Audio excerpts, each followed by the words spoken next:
Hi everyone, welcome back to Dhruthamma's kitchen. మీరు ఎప్పుడైనా avocado fruit తిన్నారా అండి? దీనివల్ల చాలా హెల్త్ బెనిఫిట్స్ ఉన్నాయండి. ఈ ఫ్రూట్ని డైరెక్ట్గా తినడం కొంచెం కష్టమే, నాకైతే అలా అనిపించిందండి. నేనైతే రెగ్యులర్గా అవకాడో జ్యూస్ ఇంకా ఐస్ క్రీమ్ చేస్తాను. చాలా టేస్టీగా ఉంటుంది, క్రీమీగా లైక్ కోవా టేస్ట్ వస్తుందండి. మా పాప కూడా చాలా ఇష్టంగా తింటుందండి.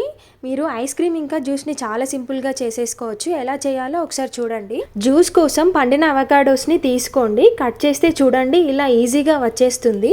ఒక స్పూన్తో ఫ్రూట్ని మొత్తం ఇలా కంప్లీట్గా తీసేసుకొని ఒక బౌల్లోకి వేసేసుకోండి. నెక్స్ట్ ఒక మిక్సీ జార్లో కట్ చేసిన అవకాడోస్, 2 టేబుల్ స్పూన్ తేనె, చిన్న గ్లాస్ పాలు, కొద్దిగా జీడిపప్పుని వేసి మెత్తగా గ్రైండ్ చేసేసుకోండి. ఇలా గ్రైండ్ చేసుకున్న జ్యూస్ని ఒక గ్లాస్లోకి సర్వ్ చేసేసుకోండి. చాలా టేస్టీగా ఉంటుంది, తప్పకుండా ట్రై చేయండి. నెక్స్ట్ ఐస్ క్రీమ్ కోసం మనం ప్రిపేర్ చేసుకున్న జ్యూస్ని ఐస్ క్రీమ్ కప్స్లో ఒక్కొక్కటిగా పోసేసుకొని డీప్ ఫ్రిడ్జ్లో ఒక 1 అవర్ పెట్టేసుకోండి. చూడండి ఇలా వస్తుంది. ఈ ఐస్ క్రీమ్ చాలా టేస్టీగా ఉంటుందండి. మీరు కూడా ఒకసారి తప్పకుండా ట్రై చేయండి. అండ్ నా రెసిపీ కనుక మీకు నచ్చితే ప్లీజ్ నా ఛానల్ని సబ్స్క్రైబ్ చేసుకోండి. Thank you.